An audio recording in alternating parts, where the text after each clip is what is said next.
fandarana isika samy isika.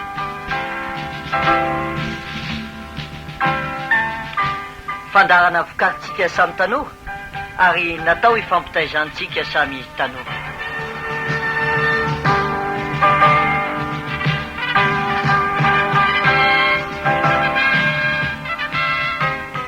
Fandarana isika samy isika iresahana manokana ny zava-misy eo amin'ny fiainantsika mba ahatonga antsika aharitra sy hivelatra amin'ny fanarahana ny tompo.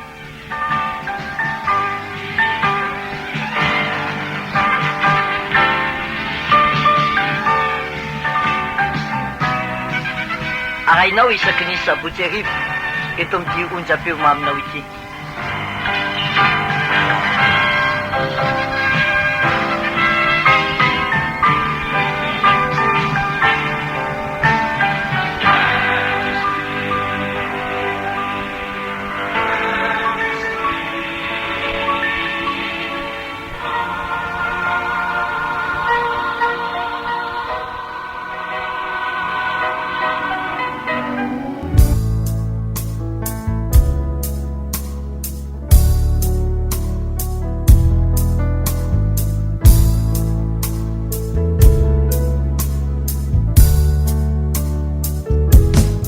Salama daholo tompo, salama tsara, salama lama sa tena salama sa salama.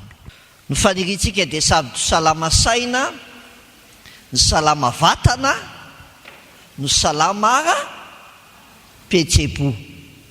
Tsy zay tonga sady ny andro famaranana izao seminaire zao, fa iza ny andrano vao tonga.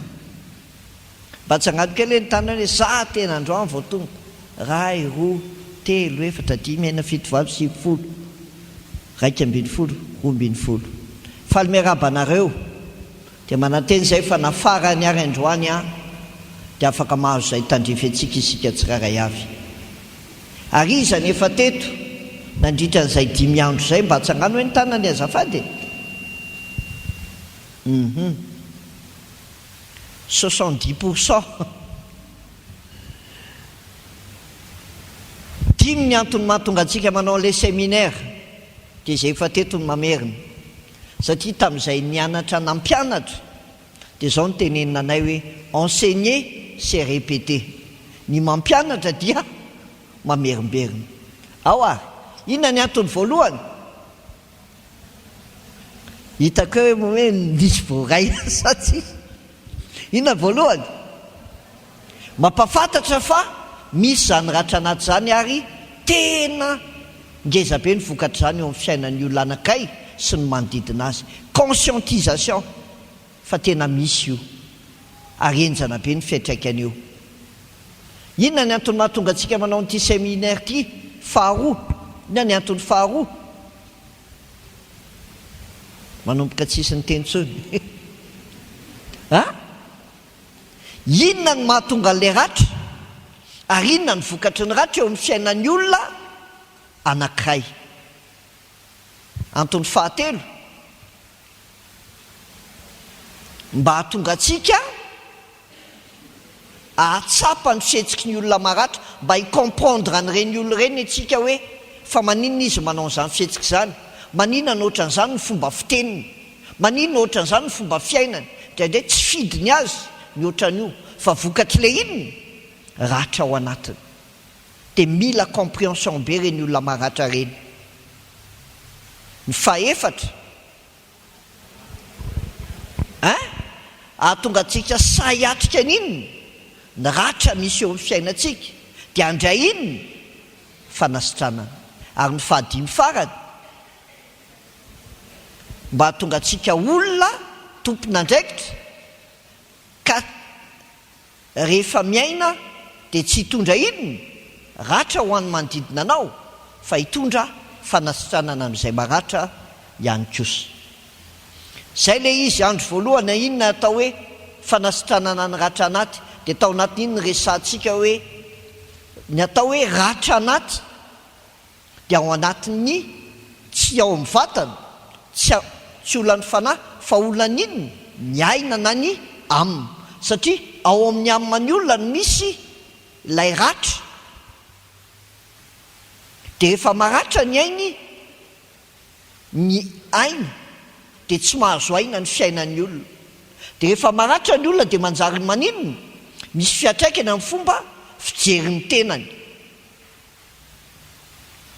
Tsy manana fijery tsara ny tenany intsony izy, fa na izy manambany tena, na izy maninona manambony tena, na izy misous-estime ny tenany, na izy maninona misurestime ny tenany, fa tsy manana an'ilay estime de soi, ekeny ma izy azy.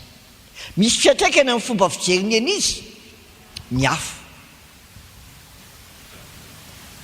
satria niratraina izy dia misy fiatraikany amin'ny fomba fifandraisany amin'iny olona iny. Na izy tsy te hifandray amin'iny olona iny intsony, na izy te hamalifaty an'iny olona iny eo amin'ny fiainany, dia misy fiatraikany amin'ny fijereny izy an'Andriamanitra. Fa maninona ary anavelan'Andriamanitra ohatran'izao ny fiainako? Raha misy Andriamanitra, maninona ny ratraina ohatran'izao? Maninona ny mavela mizaka ratra tahaka an'izao amin'ny fiainako? Dia misy fiatraikany amin'ny fomba fijery sy ny fifandraisana amin'inona fiainana. Zay jerenao maninona daholo, maizina daholo ny fiainanao, maizina. Dia nyresantsika tao anatin'izay hoe ny tena mampaharikivy ny fiainana anie, tsy hoe ny tsy fananam-bola, tsy hoe ny tsy fananana trano, tsy hoe ny tsy fananana asa, fa ny tena mampaharikivy ny fiainana dia le ratra anaty. Anika rehefa maratra anaty ny olona dia manjary manao sarotavana, manao masika, mody mitsikitsika ety ivelany nefa ranomaso afenina ao anaty. Le rire ce n'est que des larmes camouflées. Jerenao ohatry hoe olona tena mba mahafinaritra, fa raha ao anatiny ao dia hoy izy le olona anankiray izay hoe mal aimé, je suis le mal aimé. Kanefa zany lehilahy zany raha vao miakatra sehatra tonga dia mikolapsa daholo ny vehivavy. Fa izy mahatsiaro hoe olona maninona maratra ny ao anatiny, miakatra sehatra. Le lehilahy ray dia ny olona rehetra mitenany hoe sambatra daholo io olona io. Dia izy hoe iza re iza no afaka anambara, fa misy ny fahasambarana. Betsaka ny olona ohatr'izany. Anika rehefa maratra ny olona dia manjary mitondra sarotava mba ho accepten'ny olona, dia manao ny ataon'ny olona na manao izay mahafaly ny olona. Tsy mitondra ny maizy azy tsony ny olona anankiray. Dia hitantsika tsara fa ny fanasitranana ny ratra anaty dia izay zavatra rehetra, ny ratra anaty dia izay zavatra rehetra nitranga na ny natao na ny tenenina ka nandratra ny ainao dia niteraka olana tao aminao na tonga ratra-po, alahelo, famoizam-po, olana ara-pifandraisana, ary nahatonga anao tsy mahay mity sady tsy mahay maninona mandray fitiavana eo amin'ny fiainanao. Dia ny fanasitranana ny ratra anaty dia famerenana n'ilay fiadanam-po ao anatintsika, na fanalana na fampianana n'ilay fanaintaina ny fiainana. Ary araka ny teneniko aminareo hoe amin'izao fotoana be dia be ny fiainan'ny olona manaintaina, manaintaina ny fiainana fianakaviana maro amin'izao fotoana. Fa ny tanjontsika dia mba tena lasa olatra ilay ratra ao anatintsika. Ka raha miresakitsika afaka herinandro na afaka heritaona dia tsara hoina hoe heritaona ohatran'izao tena ohatran'ny mbola ohatran'izao foana ny fiainako, fa zao efa sitrana dia ohatran'ny lasa olatra le izy. Ka nankitiana ary le olatra tsy mampaninona intsony satria efa maninona sitrana. Dia ny tanjontsika ao anatin'ny fanasitranana anaty fananganana indray ny fiainana rava. Ary ny Andriamanitra ny Baiboly dia Andriamanitra mpanangana ny rava. Be dia be ny fiainan'ny olona naratra fa nahatsangany tompo. Tadidinareo le vehivavy Samaritana, iny nge tena olona naratra teo amin'ny fiainany. fanositran'ny tompo. Naratra iny dia rehefa natsaka teo izy dia nitenen'ny tompo, amin'ny andro fotoana tsy fatsakana no matsaka izy 32-37 degré ny hafananany amin'io toerana io, efa mba tany ihany ahako. Dia nahita hoe hitsy Samaria dia teto le vehivavy le natsaka. Mbola ao le izy tena mbola ao, fa tsisy mivoaka amin'ny atoandro satria mamay be. Fa io vehivavy io matsaka dia tamin'le fotoana tsisy olona, satria maninona matahotra ny voaratra, dia alohany makasisy ny fiainana. Fa teo Jesosy niona taminy dia nanangana ny fiainana, dia niteny taminy hoe raha misotro an'ity foana ianao dia mbola maninona angetaheta, fa raha misotro an'ilay rano meko anao dia maninona tsy angetaheta intsony. Fa ny namen'olon'ilay vehivavy ny fiainany manko dia lehilahy. Dia nitenen'ny tompo izy, meo an'izany rano zany raha mba hosotroko. Dia izy ny tompo hoe dana aloha tsy ho ny vadinao, hipotrotra n'le inona izy io, le bay. Za tsy manambady marina ny teneninao, fa ianao efa nanambady indimy ary le faneninao mbola tsy titulaire. Zay ny tenenin'ny tompo taminy. Teo izy niaiky ny ratram-piainana. Dia inona ny nataon'ny tompo? Nareny io vehivavy io. Dia rehefa sitrany io vehivavy io le vehivavy misitrisitra nanjary sanitsangana, dia nandeha tany an-tanàna dia niantso ny olona rehetrarehetra nakeo amin'ny tompo. Ny olona rehefa sitrana dia samy joro, dia samy taona ny olona makaizy makao amin'ny tompo ihany koa, satria ny tompo nanangana azy dia fantany fa ny olona koa ny tompo no afaka maninona manangana ny fiainan'ny olona. Dia hozy izy ny olona rehefa tonga teo, raha vehivavy, tsy ny filazanao ny inonay fa ny masonay ny mahita. Ny fanerentsika rehefa atsanga ny tompo ny fiainantsika dia aninona koa tsika hanangana fiainan'ny olona maro izay mitanondrika amin'izao fotoana izao. Faharoantsika dia nyretraka, inona ny mahatonga ny ratra anaty? Inona ny mahatonga ny ratra anaty?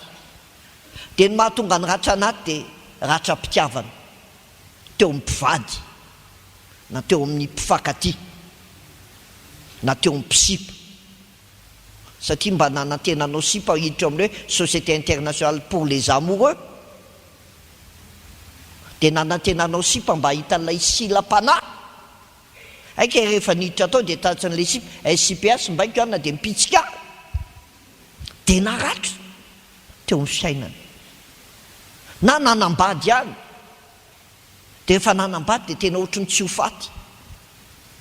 Mahafinaritra izy ireny mpivady, MPIVA de Y avec fonty vely eo ampovoany. Inona le ve victoire? Mpivady. Fa rehefa latsaka le victoire dia le mpivady lasa inona? Mpiady. Dia manjary maninona? Mifamono dia mifandratra. Ratram-pitiavana teo amin'ny ray aman-dreny sy zanaka. Ratram-pitiavana teo amin'ny rafozana sy ny finato. Ratram-pitiavana teo amin'ny pahitapo. Zany no mahatonga ny ratra. Mahatonga ny ratra koa dia noho ninona sy fandraisana teo amin'ny mpiara-monina, teo amin'ny mpiara-miasa, teo amin'ny mpinamana. Mahatonga ny ratra noho ny tsy fisiny na tsy fahampino eo amin'ny fiainanao, tsy fahampino mba tiahanana an'izao nefa tsy afaka, dia mampitany tenanao amin'ny hafa, inona moa zay angamba mahavidy ohatran'ireny, dia maharatra ny fiainana. Dia ny zava-nisy teo amin'ny fiainana mahatonga ny ratra. Maty ny havanao, izay olona akaiky anao indrindra, voaka tamin'ny asa ianao, zavatra mitrango eo amin'ny fiainana izany, tsy afaka fanadinana ianao, zavatra mitrango eo amin'ny fiainana izany, dia miteraka inona? Ratra. Fa inona koa le zavatra dimy miteraka ratra? Inona le te? Famitahana. Inona le R? Fanilikiliana. Inona le A? Fandaozana. Inona le H? fanalam-baraka ary inona le tsariny atao amin'ny fiainan'ny olona. Ireo matetika mampiteraka ratra eo amin'ny fiainan'ny olona ary mampalahelo azy lay olona akaiky anao izay iverinao tokony hitondra fanasitranana anao vao maika maninona mandratra anao, mandratra anao. Dia ireo ny zavatra nijerentsika hoe misy ireo ratra ireo ary tsy afaka mody fanina amin'ireo tsika fa tsy maintsy miatrika ireo. Dia inona ny vokany? Inona ny vokatry ny ratra? Manjary rehefa maratra ny olona dia ny manjary maninona? Lasa olona pasifa. Zay ataon'ny olona aminy ao dia ekeny daholo. Dia tsy manana personnalité intsony fa tsindrin'ny olona dia manaiky zay ataon'ny olona rehetra. Dia na ny olona pasif na ny olona maninona agressif rehefa marary, rehefa maratra, mamely zay azony rehetra fisiana na amin'ny fiteny na amin'ny fihetsika na amin'ny zavatra atao. Dia le olona pasifa misitrika, fa le olona agressifa maninona sehoseho manao zay tanazy hoe tia misy aho. Fa le olona pasifa maninona ohatrany misefase, ohatrany tsisy mihitsy izy eo amin'ny fiainana ary tsy samyseho vahoaka azy. Dia ny vokatry ny ratra ihany koa isika dia ninona? Ny toe mpanahin'ilay olona mihitsy ny vo, satria le ratra anaty dia ny any anatinao ny pitehany. Dia mahatonga ny olona anana inona? Fanahiny famoizam-po na fanahiny inona? Fikomiana, esprit suicidaire na esprit rébellion. Manjary mahatonga ny olona manana an'ireo fanareo no mibaiko azy. Dia ny olona manana esprit suicidaire dia maninona? Manao zay amonono ny tenany, mamono ny tenany tsy kelikely eny izy, tsy voatery hoe tonga dia maty fa hitanao hoe tsisy fiainana intsony izy. Manomboka mamono, za leo, za tsy te hianatra intsony, za tsy te asa intsony, za tsy te hanambato intsony, za tsy te daholo ny eo amin'ny fiainany. Mamono tsy kelikely momba azy izy. Ary zay le olona manana esprit suicidaire. Tsy te hisakafo,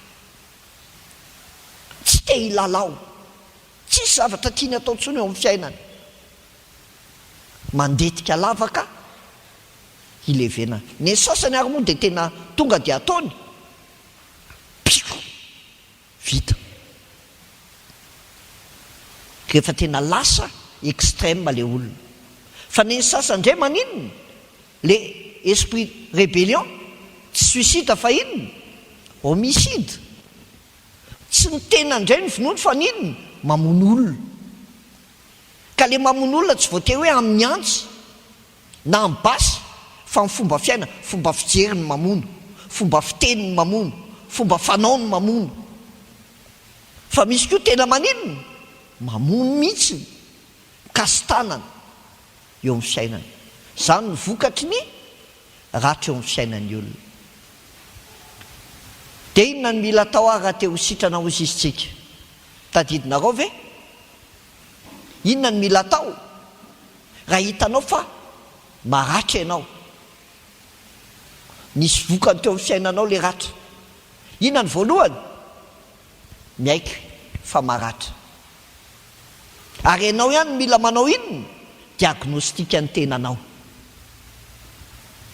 Inona ny tsy milamina atao amiko? Inona le zavatra nandratra? Ary iza no nandratra? Fa tao anatin'izay mila dinihana eo anatrehan'iza le izy? Eo anatrehan'ny Tompo. Dinio Andriamanitra eo. Fantaro ny foko. Zaho toetra fantaro ny eritreritro. Ary zaho raha misy lalana mampahoy atao anaty dia tareo amin'ny lalanao mandrakizay aho. Mandiny tena. Fa ekeo fa maninona? Maratra ianao. Fa tsy manaiky ianao dia ohatr'le makany amin'ny dokotera. Marary anao, za aloha tsy dia tena marary loatra fa anona omena izy indray no mibaiko an'le dokotera. Fa maratra moa za zany, marary aloha zany sa tsy marary. fa ny tena izy dia mila manaiky ianao hoe Andriamanitra ao za marary, tena maratra eo amin'ny fiainako, maratra fa sitrano aho. Matoa ny olona anakay manantona dokotera dia te ho sitran'izy izay. Sa misy makany amin'ny dokotera fa tsy te ho sitra hoe ndao aloha mba ho any amin'ny dokotera kely, fa matoa makany manana fanantenana teo inony ho sitrana. Dia ny fahatelo a avelao Jesosy aninony hiditra ao am-ponao, fa rehefa miditra ao izy a dia izy ny afaka miara-miaina le zavatra iainanao. Hiditra ao aminy aho dia ara izy sakafo aminy ary izy amiko. Dia inona le sakafo aniny? Le fiainanao. Malahelo ianao, miara-malahelo aminao izy. Miady saina ianao, miara-miady saina aminao izy. Ary rehefa avelanao izy hiditra ao a dia lazao amin'izay inony ratra-piainanao rehetra. Ary filazanao ratra-piainanao a mariky n'inony? Fanetretenanao zany, mitady azy. Dia rehefa lazanao amin'ny ratra-piainanao a dia mangata inony? Famelana. Ianao no mila mangataka famelana ho amin'ny fiainanao, fa tsy mieritreritra ny hoe na tonga ohatran'izao ngeny nataony ray aman-dreniko e, sasy ohatran'izao ka tsy ray aman-dreniko, na tonga ohatran'izao nataony mivadiko ihany, io mihitsy ny diso. Fa amin'Andriamanitra alohan'ny itenenana olona ianina dia zao foana ny an'Andriamanitra: ray manondro olona fa ny telo manondro anao, ary ianao mba ahoana? Noho izany ny sarobidy indrindra dia zao hoe za aloha no mila mangataka famelan-keliko, fa vokatr'ilay ratra dia nanjary ny aina tao anatin'ny fahotana, tamin'ny fanao, tamin'ny fiteny, tamin'ny fihetsika. Fa tsy afaka maninona manilika any aman'olona ianao raha te ho sitrana. Fa ny fahaenina dia mangataka inona? Maninona? Mamela ny eloko ny olona izay nandratra anao. Ary raha tena te ho sitrana ianao dia mila mianatra mamela eloko. Ny famelan-keloko ao amin'ny Baiboly no lakle an'ny fiadanana. Lakle an'ny fiadanana ny famelan-keloko.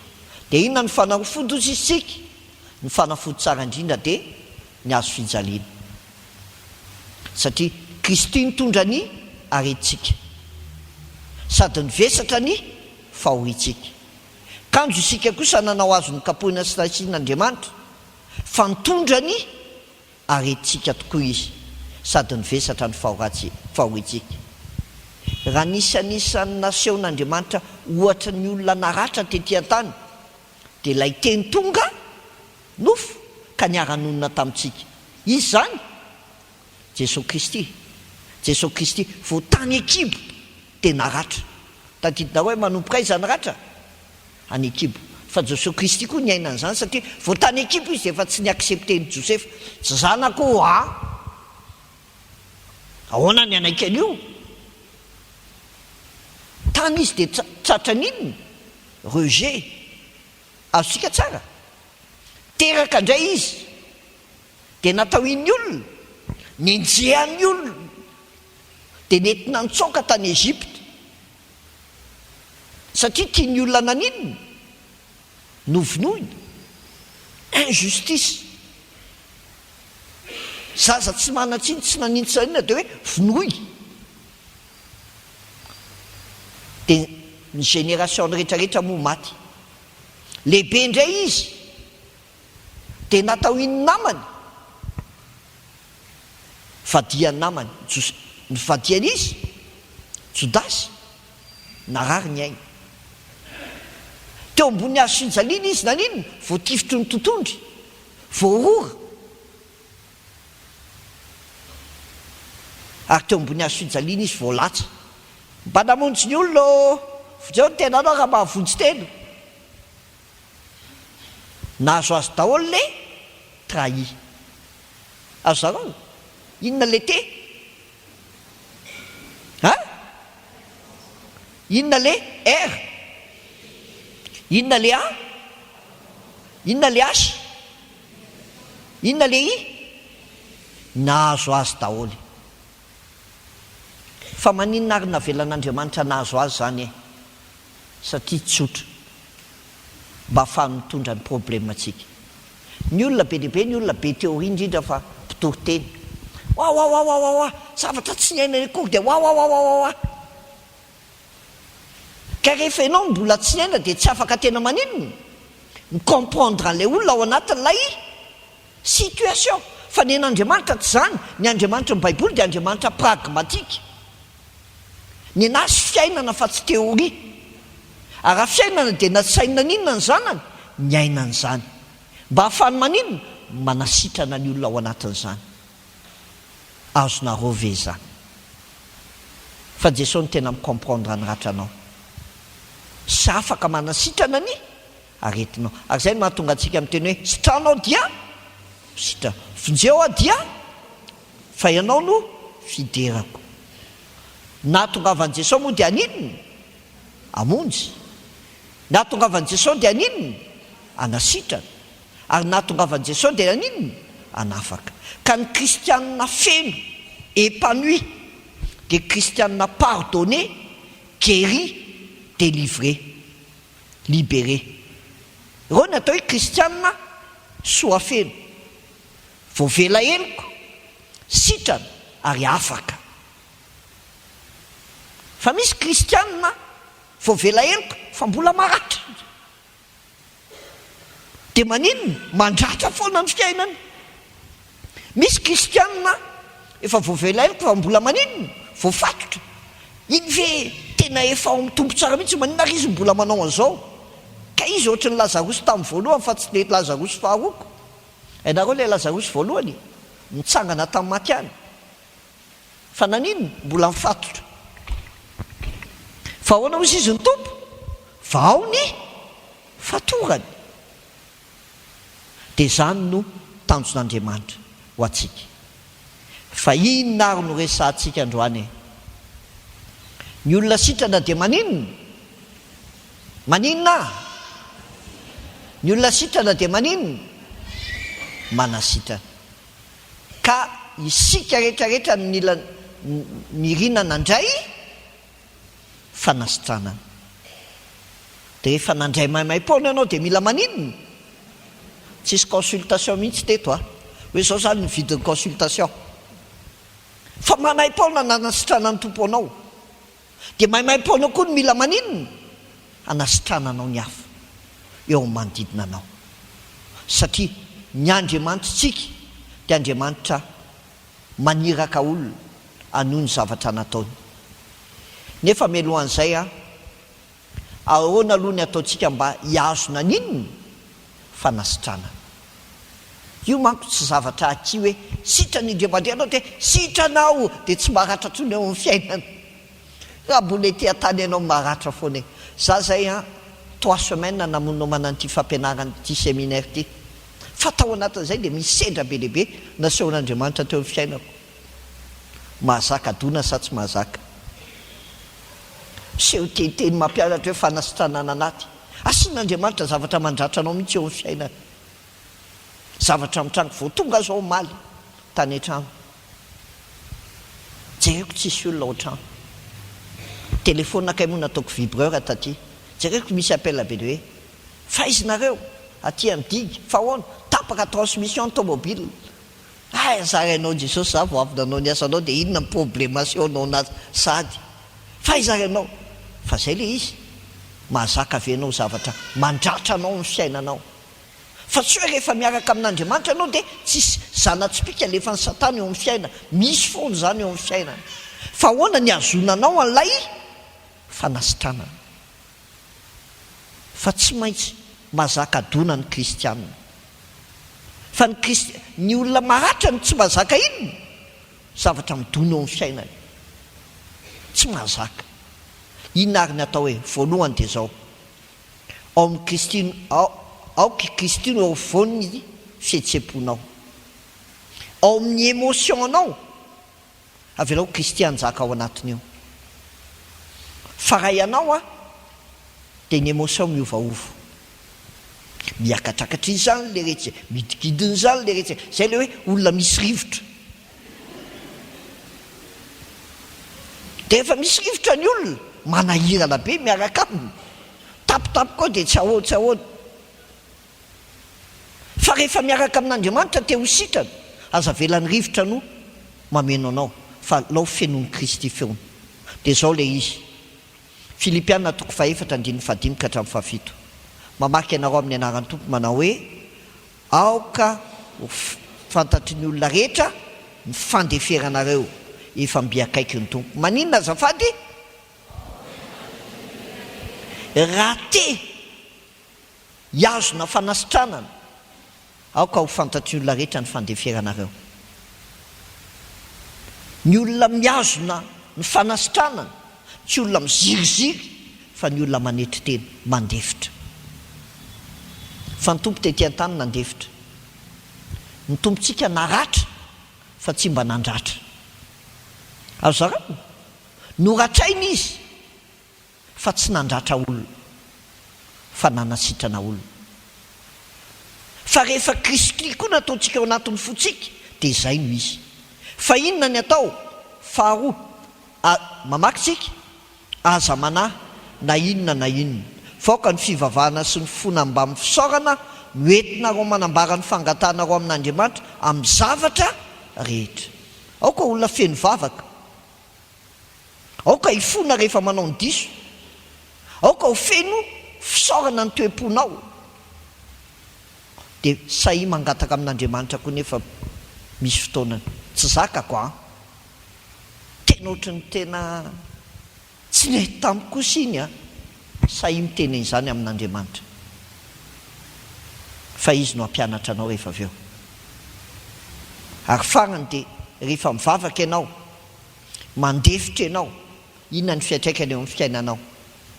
Ary ny fiadanan'Andriamanitra izay mihoatra noho ny fahalalana rehetra hiarony inona fonareo sy ny hevitrareo amin'izy ao amin'ny Kristy Jesosy. Rehefa tena velanao aka toerana ivo ny fiainanao Kristy dia manome fiadanana anao izy. Ary ilo hoe fiadanana ho antsika, fiadanana lavorary a, fiadanana lavorary avy amin'izy, avy amin'ny mijanahary. Rehefa tsy avy amin'ny mijanahary io ka rehefa maratra ianao a dia fiadanana ho antsika, fiadanana lavorary. Fiadanana lavorary avy amin'ny jama njary, jamanjary le mpanao toka zany. Fiadanana lavorary, fiadanana avy amin'ny jamanjary. Fa tsy zany mampiadana antsika fa ny fiadanan'izy fiadanan'i Kristy. Dia io fiadanan'i Kristy io no afaka miaro n'inona fonao sy ny hevitrao amin'ny Kristy. Ataovy makaivony foana amin'ny fihetseponao Kristy. Kristy manko rehefa tonga ao dia iny stabilisateur ho anao. Ka rehefa tsy stabilisateur ianao dia olona déséquilibré ny fiainanao. Fa velao asio stabilisateur. Tsy hoe tsara ne ny vidéoprojecteur ohatry tony rehefa tsy stabilisateur miakatra tapoka courant maty ny lampy, tapaka jiro tonga dia maty io. Fa rehefa misy stabilisateur io dia mistabiliser an'ilay courant dia tsy manimba zavatra. Ny fiainantsika mbola mandeha misy fihetsepona tiana na tsy tiana fa ataovy manjaka ao amin'ny fiainanao Kristy. Zavatra faharoa raha te hiazona n'ilay fanasitranana dia mifikira amin'ny tenin'Andriamanitra. Mifikira amin'ny tenin'Andriamanitra satria ny tenin'Andriamanitra ny tsy miova fa ny tenin'olona maninona miova. Eny ary miavantsika koa ianao androany sy rapitso sy rafakapitso tapitapoka ao mamadika anao tapoka indray iny olona iny. Ny tenin'ny olona zany miovaova fa mifikira amin'ny tenin'Andriamanitra tsy miova. Fa rahanao raha ny tenin'olona no hiazonanao a maratra foana ianao satria ny olona miteny dia tapitapoka tsy miteny za mihitsy a. Fa Andriamanitra rehefa miteny dia tena miazona ny teniny meny anao izy. Fa maninona koa tsika ny miazona ny tenin'Andriamanitra? Mamaky tsika amin'ny anaran'ny tompo manao hoe anaka tandremo ny teniko, atongalany ny sofinao iain'ny filazako, aza vela hialo eo masonao izy fa raketo ao am-ponao, fahaina ho an'ny mahazo azy izy ary fahasalamana ho an'ny nofiny rehetra. Tandremo ny fonao mihoatra noho izay rehetra tokony ho tandremana fa vao aminy miavin'ny aina. raha ketao-ponao ny tenin'Andriamanitra, tandremo ny tenin'Andriamanitra miteny aminao. Satria rehefa mandeha eny ianao mandalo fiainana be lehibe ianao dia aoka ny tenin'Andriamanitra no ameno anao, balizinao, mpitaridalana anao, mpananatra anao eo amin'ny fiainanao. Mifikira amin'inona tenin'Andriamanitra, fa fahasalamanao an'inona nofony rehetra izany. Dia rehefa izay dia tandremin'inona fonao, mihoatra noho izay tokony ho tandremana. Fa ty fo ty rano mafana, za somary bebe fo zay, fa rehefa tezitra indraindray manaonao foana, teniteny foana, vita nefa inona ty nataoko. Fa rehefa ny tenin'Andriamanitra no avelanao ao dia iny tonga dia mampatsiaro anao, tsy mety zany satria ny tenin'Andriamanitra dia mahasokoa fampianarana, fandresen-dahatra, fantsiny zay diso fitaizana ao amin'ny fahamarinana. Dia rehefa raiketinao zany dia ny tenin'Andriamanitra mamerina aminao amin'ny case départ foana amin'ny fiainana. Te hiazona ny fahasitranana, ekeo ny maianao anao, ary maiza mifaly amin'izay iainanao, mba tsy hanananao fisainana mihiba. Raha tsy te hanana pensée négative ianao amin'ny fiainanao sy ny fijerinao manodidina anao, dia ekeo ny maianao anao. Rehefa ekenao ny maianao anao dia manomboka matoky teny ianao. Fa rehefa tsy matoky teny ianao dia olona misitrika, na olona tian'inona anindry ny hafa. Fa rehefa matoky teny ianao dia mijoro amin'ny ianao anao. Dia manjary rehefa matoky teny ao dia mitian'inona maizy azy ianao. Dia manjary manana inona ianao ny fiainana, manana vision d'avenir, manana fijery tsara no avinao. Fa tsy hoe tsy rahako angazy fetraikana ny fetraikana, apokako an'io, zakanao tokoa moa raha apokanao io. Fa rehefa ekenao ny tenanao dia manana vision tsara ianao amin'ny avinao. Dia aza mampitany tenanao amin'ny hafa, fekeo ny tenanao ianao anao. Ary ekeo koa ny zavatra iainanao, fa tsy ny fianakaviany ry anona rangaha tsy mba ohatran'ny anay, jereo ny anitran'olona, mba nakanitran'olona, jereo ny an'olona, jereo ty ny anay. Tsy ho sitrana mihitsy ianao raha izany no ataonao. Fa misaora an'Andriamanitra, misaotra Andriamanitra fa fianakaviana tsy sitrana ny anay, fa ampiasainao ambany inona hanasitrana an'ity. Azo arao ve izy ekeo izay situation ametrahan'Andriamanitra anao, fa misy dikany Andriamanitra mahatonga mimetraka anao an'iny. Ary asio valeur ny tenanao. Fianao ny olona eo anatrehan'Andriamanitra dia zao hoe malalo imasoka anao, be voninahitra anao sady tiako. Tu as du prix à mes yeux et que je t'aime. Eo anatrehan'Andriamanitra ianao dia misy valeur. Eo anatrehan'Andriamanitra ianao dia tiny. Noho izany aza ny fijeriny olona ny jerena, hijerena ny tenanao, fa ny fijerina izy, fijerin'Andriamanitra hijerena ny tenanao. Ahoana ny fijerin'Andriamanitra? Dia izay nijereko ny tenako. Fa matoa zao ny zava-misy avelan'Andriamanitra hitrango izao. Raha te hiazona fanasitranana dia ekeo ny mahay anao. Ary ekeo lay zava-misy iainanao sy atrehanao ankehitriny. Ekeo iny fa avelan'Andriamanitra hitrango eo amin'ny fiainanao. Raha te hiazona fanasitranana dia sahia tompona andraikitra amin'izay atao, responsable amin'izay acte ataonao ianao. Misy sary anankiroa ao, asana mazava tsara ihany. Fakapanahy, fizaham-toetra. Fakapanahy iza maka fanahy, midevoly. Iza mizaha toetra, Jesosy. Ny fakapanahy avy amin'ny devoly mba hanimba ny fiainanao, ny fizaham-toetra avy amin'Andriamanitra mba hanatsara ny fiainanao. Ny tentation pour détruire, fa ny épreuve pour construire. fa mila tompona ndraikitra anao mpitehiko ve ny fiainako sa amboakoko ny fiainako dia iza ny menao laka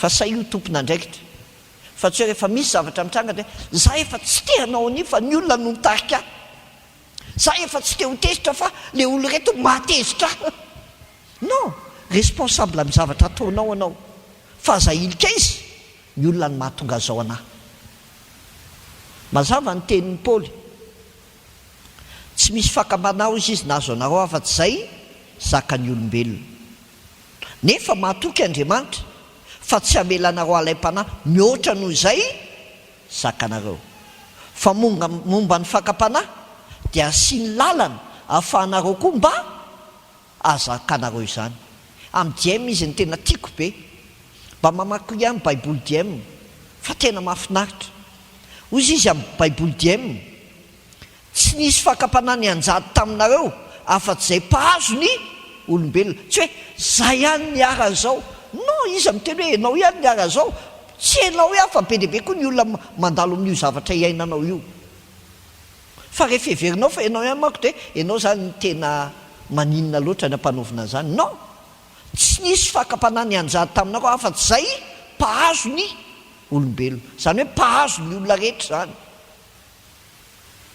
maninona ny olona misy tafavoaka maninona koa anao tsy ho tafavoaka fa zay verina hoe tena ny anay mihitsy ny tsizy tsy mba ohatran'izay olona ny fiainako mihitsy ny tsizy non tsisy an'izany misy olona mandalo ny zavatra ny lalovanao koa fa na izy nanaiky mipoteny izy dia voly na izy nanaiky naninona namboarin'Andriamanitra atao anatin'le izy dia nytohiny dia ozy izy fa mitana ny tokony omeny Andriamanitra ka tsy hamela anareo alaim-panahy mihoatra noho izay zakany herinareo mitana ny teny omeny izy fa tsisy arombaka zay eo am-pelantanany mitana ny teny omeny izy fa ny zanany sy asan'ny tanany dia adidiny ihany fa misy fotoana velany dia voly hitesteanao ohatra nataony tamin'ny Joba ozy izy ny devoly Andriamanitra fitiavan-javatra nge ny rahan'ny Joba aminao izy ny Andriamanitra non fantatro ny ahy io zao ary ny teneniko anao esoa enareo hoe raha tsy maratra io dia miala aminao dia ozy izy Andriamanitra taminy ok avelako anao makany fa ny ainy ihany ny azo alahana zany hoe ozy izy ny devoly tsy ianao ve nanome nanisy fefy ny fananany sy ny tenany ka ny zavatra manto rehefa misy fefy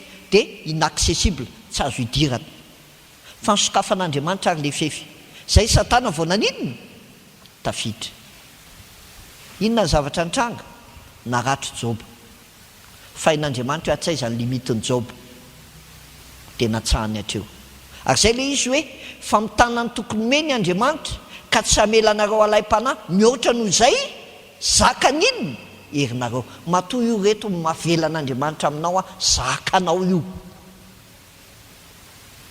ka tsy zakao iza moa miteny hoe zakanao io tsy zakanao reo io fa zakanao miaraka aminy io rehefa nampidirinao izy ao anatinao dia miara misakafo aminao dia zakan'io miaraka aminao fa tsy hanao an'le olo hoe Andriamanitra nge rehefa tody zavatsarotra ianao dia ilozany ndre mandeha hoy izy nandeha dia nanofy rehefa nanofony izy dia nandeha dia nisy nandeha dia ditongony hitany teo amin'le torapasika zany fa nandeha izy dia tampotampoka teo izy dia nisy problema dia niantso an'Andriamanitra dia namalo ny Andriamanitra dia ditongotra efatra no hitany teo dia hoe nenazy zany dia lenisy nen'Andriamanitra miaraka aminy tampotampoka teo vao naika ny pire le problema lalovany dia niantso izy Andriamanitra maty dia tampotampoka teo ny zavatra hitany ditongotra ao ray sisany hitany teo fa tsy hitan'le faharoa teo izy izy tena zao ve mba ataonao amiko Andriamanitra rehefa tena tody zavatra mafy dia ilaozanao kay dia izy Andriamanitra non tsy mandao anao ko maninona ary tsy hitako tsony ianao tsy hitanao ahoana maninona ny ditongotra rery io dia izy Andriamanitra non tsy anao io fa nisy ary io anay io ozy izy Andriamanitra ary ny anahy izy ianao trotroko azo zareo ve ianao trotra kosa izy dia ohatr'izay keo zakanao zay olana mianjady eo amin'ny fiainanao miaraka amin'Andriamanitra satria tsy miady rery-tsony ianao amin'ny fiainana dia ny toyny dia ahoana izy izy rehefa ianjadian'ny fakapanahy kosa ianareo dia meniery azakanareo izany sy omeny lalana aninona ahafahanareo tonjo reny te vazavaza be anao te kikika be anao te anao zavatra tsy mety ianao asian'Andriamanitra lalana eo ahafahanareo an'izany fa be dehibe no mamadika mivavaka nampianarin'ny tompo aza mitondra anay amin'ny fakapanahy fefitanay lalana makany lasa izy makany manao an'le izy ihany fa ny tompo nefa maninona manoloana amin'ny problema sa io tompona andraikitra fa velan'Andriamanitra hitranginy fa efa manome iny izy vahaolana eo amin'ny fiainanao omeny hery ianao dia meninona ihany koa lalana ivoahanao amin'iny tsy maratra ianao rehefa avy eo ny azonana ny fanasitranana dia mizara manana fiainana mamela heloka raha te hitazonao le fanasitrananao mizara mamela heloka eo amin'ny fiaina atao fiainanao za mamela heloka famela-keloka misy zavatra telo voalohany mamela anao misy mamela ny hafa fa tsy mamela ny tena dia tsymise pardonner fa mise culpabiliser foana fa ianao mihitsy mila mamela ny tenanao hoe taloha zany efa navelan'Andriamanitra zany fa misy olona ainy mamela ny hafa fa tsy ainy mamela n'inona tenany dia tratsy ny sentiment de culpabilité foana izy mianara mahay mamela ny tenanao dia mianara mahay mamela ny hafa ihany koa raha ianao no nanao nandratra an'ilay olona dia mianara mangataka inona famelana amin'ilay olona ary iny ny zavatra tsy moa kanefa iny ny zavatra manasitrana ianao mangataka famelana mamela anarana nandiso anareo teo amin'ny fiainana mahay izy mizara fiainana mahay izy manana fiainana mamela eloko ny teny tompo dia zao aoka mpaninona mpamindra fo ianareo tahaka an'izy tahaka ny rainareo zay any an-danitra tadidinareo le nyteneniko rehefa maratra ny olona dia miampita amin'inona zanany fa rehefa sitrana ny olona dia tokony hampita amin'inona zany ka rehefa ny sitran'Andriamanitra ianao dia aoka koa le toetra an'Andriamanitra ao aminao mpamindra fo raha te hiazona amin'ilay fahasitranana zany ianao dia mahaiza mandrakariva maninona mamindra fo tahaka ny rainareo zay any an-danitra dia aza tia mitsaratsara e fianao koa ne mba manao ny tsy mety eo amin'ny fiainany e aza tia manameloka e fa raha ampatsiarovina anao nge zavatra nataonao be dehibe ny dosie azo anamelohana anao e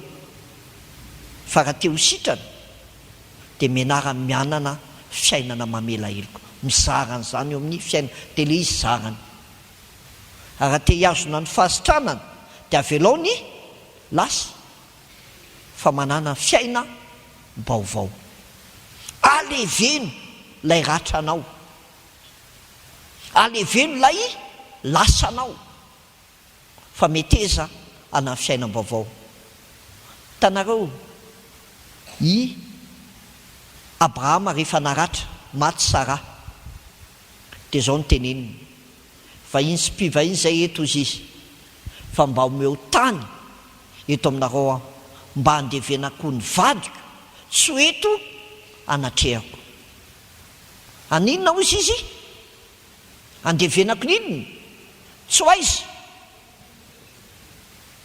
le vadiny maty nampaninina azy nandratra azy fa tiany tsy ainao anatin'ny ratra izy dia nalevony tsy ho eo aninona hozy izy eo anatrehana fa reo anatrehanao foana manko ny alahelo ny ratranao tsy afaka miavance anao amin'ny fiainana tsy afaka miavance anao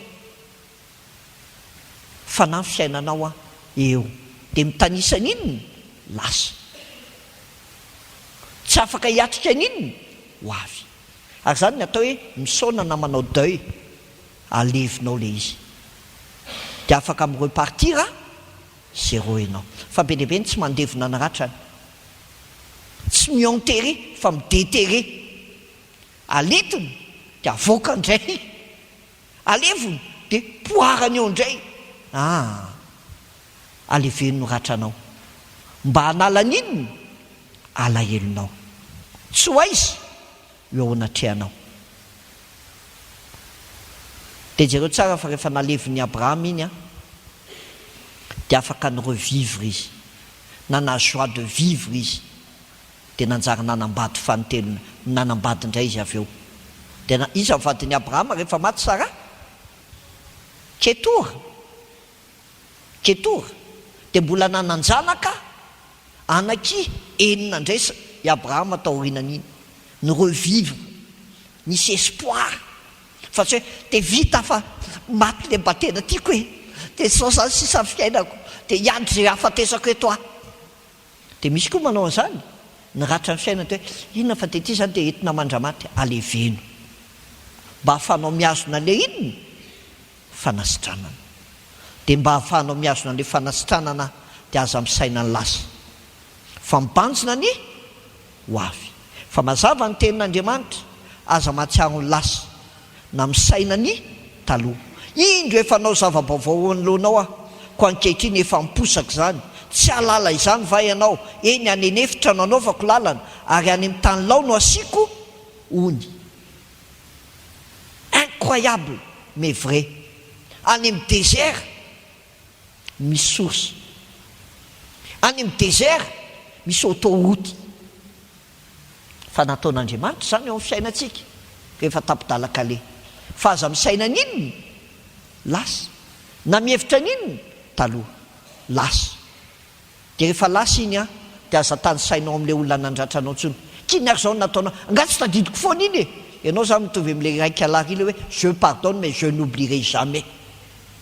Aiza koa zany e, tsy zany ny pardon kristianina. Kristianina rehefa mamela de manadino rehetra, fa tsy hoe je pardonne mais je n'oublierai jamais. Tsy mipardonne ianao zany, tsy mipardonne ianao. Azoniny inony fanasitranana. Izy ny te azona fanasitranana, tsagnano ny tanany de tazony fa be dehibe ny mbola tiaka andrombaka an'io ny devoly, tsy zay e. Ny farany amaranako azy ary alefako aingana de le hoe misy olona tsy maratra ve? Tsisy, fa misy de olona tsy andairan'inony ratra eo amin'ny fiainana. Ohatran'i Jesosy Kristy, nyratraina izy teo amin'ny androm-piainany fa tsy nandairana ratra izy ka nandratra olona. De ohatran'izany ihany koa ny olona matotra ara-panahy, ny tena zanak'Andriamanitra efa matotra sy miorona, ny tsy andairan'ny ratra. Tsy hoe tsy voadona ianao na tsy mahazo ratra ianao, fa efa blindé ny fiainanao satria ny rano Kristy no mandanao, miaro ny fosiny fisainanao. Ary zay le hoe ary ny fiadanan'Andriamanitra mihoatra noho ny fahalalana rehetra ny hiaro ny fonareo, ny sainareo, ny fanahinareo ao amin'ny Kristy Jesosy. Ny olona tsy maratra de tahaka ny Stefana, fa na nyratraina ny toram-bato azy, le martyra voalohany de tsy niteny ratra izy, fa rehefa nandohalika izy de niteny hoe tompo aza atao elona eny zao ota izao. Fa izy tsy niteny hoe tompo zao mba ataon'ny mpalomponao faizoany reo, non, aza atao elona eny zao, aza atao elona eny zao. Tsy nandairana inony ratra ny olona matotra ara-panahy, fa tahaka ny Davida rehefa nitorahany Saoly tsy voany, fa nelany Davida ohatr'izao le torako Saoly de niala fotsy izy, fa tsy hoe nelany le torako Saoly de nalainy le izy de meko koa anao fa anao nitifitra teo, inona ianao? Tsy andairana ratra. Saoly rehefa natory tonga Davida nitapahany kapotiny Saoly de lasa izy de tery rehefa tafatsokare am'izay izy de niantso Saoly, ahoana raha ny vinoko anao de matoka, za miteniteny foana jereo ny akan'izao fa misy rofotra e, tonga sainy Saoly, fa zao mpanjakako, zao dadako, ianao natoy izao aho. Inona ny teneniny Davida? Teny tsara no ny teneniny tamin'ny Saoly, na dia nandratra azy ary Saoly, nanenjika azy ary Saoly. Teny mamy navaliny ratsy nataony Saoly. Na nisy olona aza naporisika azy, vinoiko Davida, vinoy, efa nataon'Andriamanitra fa tonga dia tsy atoy amin'izao, tsy manao an'izany aho izy. Zany no nahatonga azy hoe olona tahaka ny fon'Andriamanitra. Ny olona sitrana dia nomen'Andriamanitra fo vaovao. Azo zarao anaka menao atolory fonao, fa isoko aminao ny fo vato, fa omeko fonao foanao. Ny fo vato dia zao hoe rehefa maratra ny olona dia lasa fo vato ny fony, ka tsisy arako. Kanefa le tsisy lava miteraka iny ratra ao amin'ny fiainan'ny olona anakay, satria mampitany fiainany amin'ny olona manodidina azy izy, kozany, namany, ny zaoany. Dia rehefa tsy matanjaka ilay olona anaty dia mora andairany ratra, vokatry ny tsy fisiny. Fa misy koa maratra noho ny zavatra nitranga teo amin'ny fiainany, fahafatesana, tsy fahafahana fanadinana, voaroaka tamin'ny asa, dia niteraka ratra teo amin'ny fiainan'ny olona. Dia inona moa le anankidimy?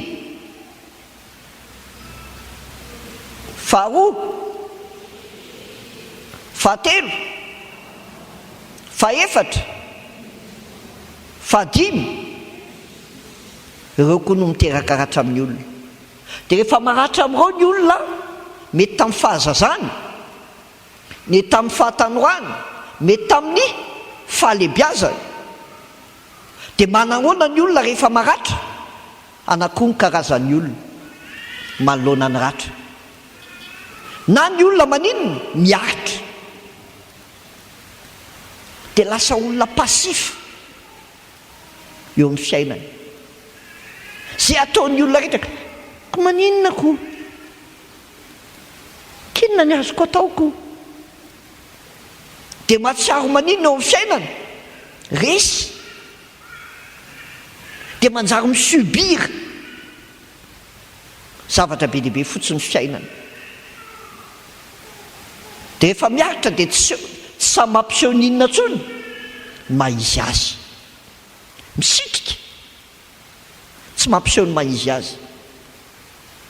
Inona moa zay za? Fa ny contraire an'izay koa ny anankiray. Rehefa maratra koa ny olona, mety ny endry nisy ehon'izay dia maninona? Mamely. Asiako daholo koa. Dia vonona ninona? Hitifitifitra amin'izay azo rehetrarehetra ty firenena, na ny nanao azy na ny tsy nanao azy, dia asiany aripany dolodolo eo amin'ny fiainana. Ny hafa no namafy an'ilay izy a, ny hafa no mijinja. Tadidinareo ilay resaka omaly. Fa reo ny karazan'ny olona miaritra na tonga dia mamely ihany koa eo amin'ny fiainana. Dia hitantsika tsara fa samy tsy mampivelatra ireo. Tsy reo no harian'Andriamanitra antsika, fa reo olona déséquilibré. Déséquilibré ireo olo ireo. Dia misy miaritra foana, ary misy maninona? Mamely foana. Fa misy amin'ilay olona déséquilibré, any an-trano izy maninona? Miaritra. Any ivelana izy maninona? Mamely. Na ao an-trano izy maninona? Mamely. Any ivelana izy maninona? Miaritra. Fa rehefa sitrana dia manjary samy miseho ianao amin'ny maha ianao anao, tsy manambomboatra fiainana. Miala tsiny fa za tsy dia tena tiako loatra ilay manambomboatra hoe rehefa fivavahana dia hoe ry amalala ao amin'ny tombo. Rehefa avy eo nefa dia hafa ny fiainana. Fa ny anazy izay iainako eto, ny iainako andavanandro. Ny olona sitrana dia manjary mitondra inona? fanasitrana. Zay tsy mahay ty tantara ty mivoaka. Tantara an'izy zareo e. Dia zao, ny titre an'io ilay Samaritana sitrana dia nanasitrana. Dana manasitrana ohatran'io Samaritana io. Zany Samaritana zany olona niratrainy jiosy fa sitrana ty Samaritana ty. Rehefa sitrana izy dia nanasitrana an'ilay jiosy izay neveriny fanandratra azy ao amina fiarahamonina. Dia jereo tsara ary. Tonga le olona rehefa naratsa, nisy an'le mpanentaka ho izy Jesosy nandeha teny amin'ny lalan'ny Jeriko ho any Jerosalema. Ary le izy tokoa tena dangereux be le lalana makany Jeriko le Jeriko makany Jerosalema. Dangereux be le izy, ohatran'ny reny hoe misy lalana mampatahotra reny zany e, ohatran'ny couloir de la mort reny. Dia nandalo teo le lehilahy dia naratra. Fa nisy mpitondra fivavahana nandalo teo dia naninona fotsiny? Mijery. Fa misy koa olona mahita olona maratra fa jereny fotsiny loha, maratra, mampalahelo mihitsy izy io. Maratra ane izy io e. Tanao izy io maratra. Fa misy koa tonga ozy izy mijery dia naninona? Efa tenenina fa tsy lalana fale amin'ny oatra zany io, misy mpanetaka neto e, mbola mandeha eo ihany. Sady efa maratra le olona mbola maninona? Ratraina, accusena. Misy karazan'olona ohatr'izany. Fa ilay Samaritana rehefa tonga dia naninona? Action. Tonga dia nanao action. Roa manko ny karazan'ny olona manoloana ny olona maratra. Na ny olona manao action, na ny olona manao réaction. Ny action manasitrana, fa ny réaction vao mainka maninona? Mandratra olona. Azo zareo? Ny action manasitrana dia mahatonga ny olona izotra ny fiainany. Ny réaction mandratra vao mainka mahatonga ny olona ninona? Iempotra ny fiainany. Fa inona ny tiantsika atao? Inona ny tiantsika atao azafady? Dia hozy izy ny tompo tamin'ilay rehefa avy nitantaran'io, mandiana dia mba manaova toy izany koa. Azareo? Dana mba manao action amin'ireny olona maratra ireny. Fa inona ny action nataon'ilay lehilahy? Samy mijery teo. Fa le lehilahy rehefa mijery dia naninona? Maso mitondra fanantenana, fanasitranana. Maso mitondra fanasitranana. Vao mijery izy, marary ty olo ty, mila pina. Fa misy masony tonga dia mandratra, vao mijery anao tonga dia maty aho. Fa misy mason'olona hitanao mijery anao dia olona maninona? Manasitrana. Tahaka mason'ny Hitler reny, tonga dia mamono. Fa mason'i Jesosy maninona? Manasitrana. Azo zareo? Mason'i Jesosy manasitrana. Fa ianao ve ao an-trano mijery ny zanakao na ny vadinao na ny ray aman-drenao, maso maninona? Fa misy tsy azo jerena mafy vao maty alahy. Fa ny olona manasitrana dia tahaka mason'i Jesosy, tahaka mason'ilay Samaritana. Rehefa nijery izy dia maso manasitrana. Dia hitanareo Petera rehefa naratra, naneno impiry moa ny akoho? Maneno intelo ahoana azy? Mbola tsy naneno indray mandeha akoho ny akoho. Dia anday intelo ianao, fa tsy hoe rehefa maneno intelo ny akoho dia anday ianao. Samy hafa mihitsy ny baibolitsika. Fa zao ny tadidio. Rehefa naneno ny akoho dia naratra Petera dia nitomany. Rehefa nitomany izy dia vakio tsara amin'ny baiboly. Ary Jesosy dia nijery an'i Petera. Nijery.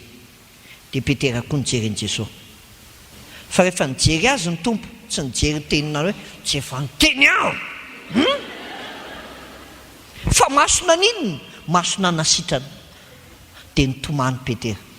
Dia nibebaka Petera. Ry havako, tiana sitran'olona, amboary ny fomba fijerinao. Karaha misy olona maratra mamo na mpivazavazana ohatrany, aoka ny masonao mba ho tsara maso. Tsy azoko mihitsy inona ny mesana zany, teny malagasy ofisialy zany. Aoka mba ho tsara maso ianao. Maso nena. Fa tsy ny maso fotsiny fa ninona koa ny manasitrana fonena manoloana ny zavamisy fa lay Samaritana nahita lay izy dia onena ny fony tena nantony izy onena mba onena ny olona maratra koa ve ianao fa raha tia nasitrao dia mila onena azy fa tsy hoe nenty efa tsy laitra mihitsy ny fiaina mandreraka olona ato amin'ity trano ity tsy mahay afa-tsy ny mandratra olona dia inona ny teneniko anareo ny antony nanaovantsika an'ity séminaire ity dia ahatonga antsika hicomprendre an'ireny olona maratra reny fonena manoloana ny ratra mahazo ny olona dia tsy fonena ihany fa naninona le lehilahy rehefa avy eo lasa nandeha ny tongony naninona nanantony le olona maratra ndana koa mba manantona reny olona maratra reny izy reny ange indraindray tsisy presaka tsisy mba miaraka aminy matsiaro seul eo amin'ny fiainany fa izy mba manantona azy tana mba manantona azy fa mila tongotra mitondra fanasitranana dia tanana maninona mitondra fanasitranana fa rehefa tonga teo izy tsy hoe tonga teo izy dia teo dia marary mitsangana tonga dia mikaro amin'ny ampondra koa fa hoetiko anao finona nataony tanana raisiny dia nakariny ny tananao ve mitondra fanasitranana fa raha tia nasitrana ianao ty tananao ty mba ampiasao hisafosafo olona mba miampiana ny zanakao mba hikapokapoka azy rehefa misy mety nataony ok mahafinaritra fa tsy ty tanany ty daroana fa ampiasao ny tanana anasitrana aminy hikapokapoka hanangana hitatana fa misy mivadiny tsy tatanany tsony misy tsy mpivady mifampitatana tsony inaty efa lehibe ty mbola fampitatana fa maninona manasitrany zany ny zanakao ve mba mifininao ty tananao ty sany ahafantarany tananao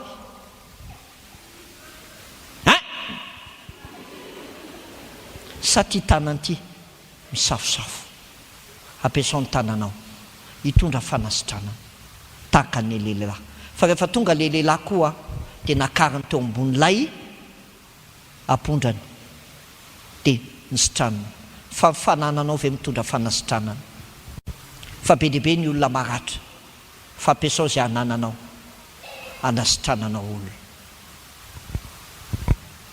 dia inona ihany koa no ahafana manasitrana olona tahaka ny lehilahy nandeha izy dia tsy hoe olona tsisy atao io fa naka fotoana izy nitondra ny onaka izy nakany amin'ny trano fandraisam-bahiny fa rehefa tonga tany izy mbola nyteny hoe aninona hiverina amin'ny manaraka ny manasitrana dia mba disponible ho an'olona matetika amin'ny mandratra zanaka ray aman-dreny tsy disponible ho an'ny zanany tsy manam-potoana ho an'ny zanany fa manam-potoana ho an'olona hafa rehefa tonga fivoriana any am-pianarana mpiasana alefa misoloteny fa rehefa any am-piangona izy tsy maintsy présent fa inona ny important aminao ny any am-piangona sany zanakao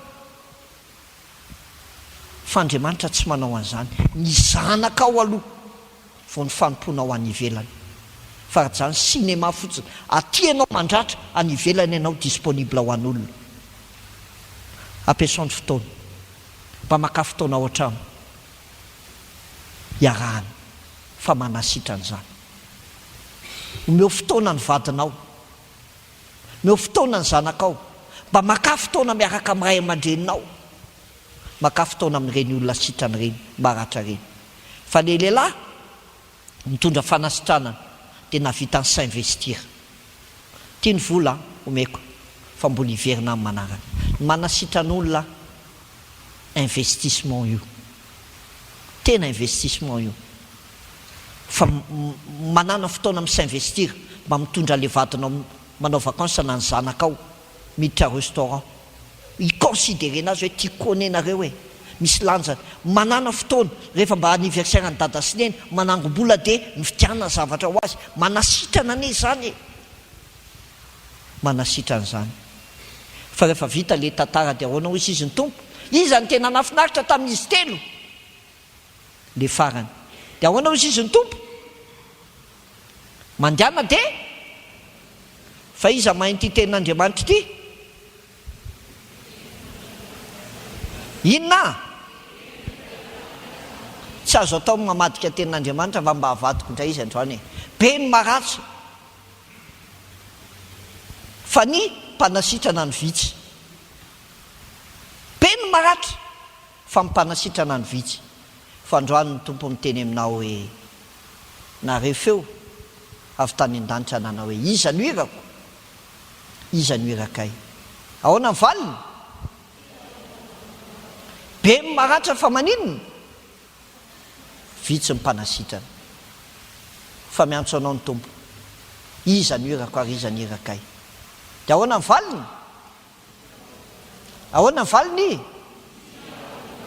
egany mba ho marina zany fa tsy teny anao hoe inty aho irao izy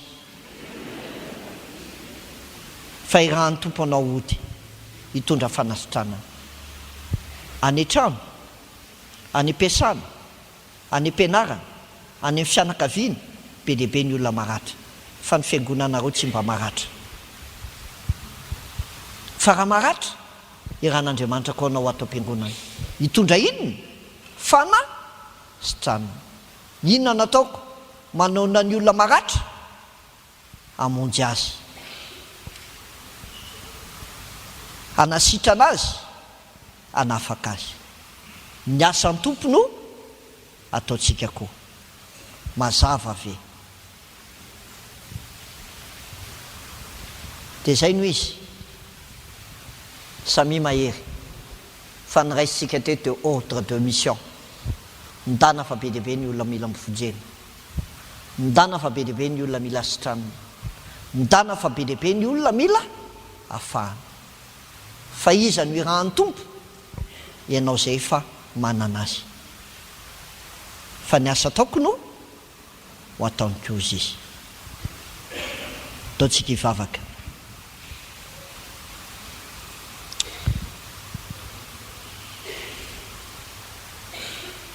Jesosy ataovy mahay miazona ny fanasitranana efa nomenao zahay ary fantatray fa raha mbola ety an-tany zay dia be dehibe ny zavatra mety mandratra fa mahatoky nefa izahay fa ianao ny mpanasitrana ny aretina rehetra no afaka miazona izany fanasitranana zany isaoranay ianao no nanomezanao anay fanasitranana nandritra izao séminaire izao ary mety mbola misy olona maratra reto fa ianao no afaka manasitrana azy mamangy azy miteny aminy amin'ny fombanao amin'ny maha-Andriamanitra anao fa androany zay dia niteneninao ihany koa tsy azona ny fanasitranana eo amin'ny fiainanay fotsiny fa mba ho iraka ao andeha hitondra fanasitranana ny manodidina anay dia ndreto izay manolo tena ho fitaovana eo am-pelantananao na tsy mendrika azy izahay dia mifantatray dia izao hoe ny famindraponao no manaraka anay dia meteza ampiasan'ny fiainanay tsiraray avy ho fantsom-pitahiana ho fantsom-pitiavana ho fantsom-pifaliana ho fantsom-panasitranana manomboka ao amin'ny ankonanay ny mpiara-belona aminay ny fianakavianay ny mpiara-mivavaka aminay dia meteza tompo handray zay fanolora-tena sy fanapaha-kevitra raisinay ao anatinay amin'ity anio ity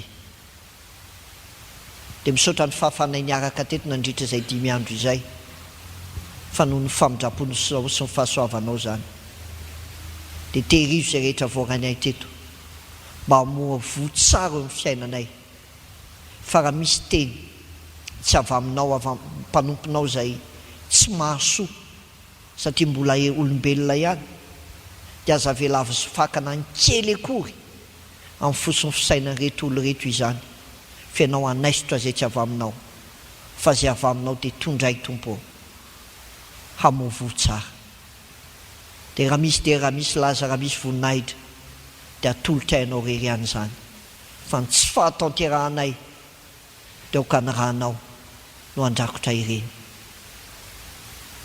saotra Kristy tompo amen vita tompoko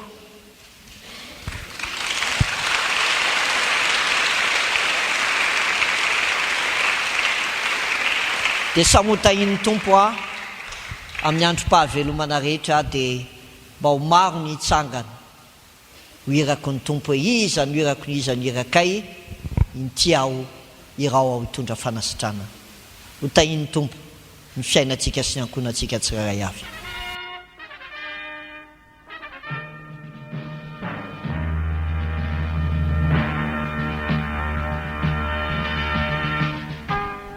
Fandarana isika samy isika.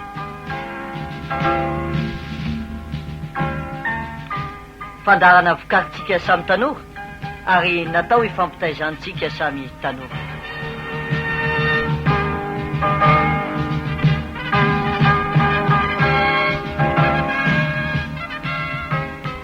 Fandarana isika samy isika iresahana manokana ny zava-misy eo amin'ny fiainantsika mba ahatonga antsika aharitra sy hivelatra amin'ny fanarana ny tompo.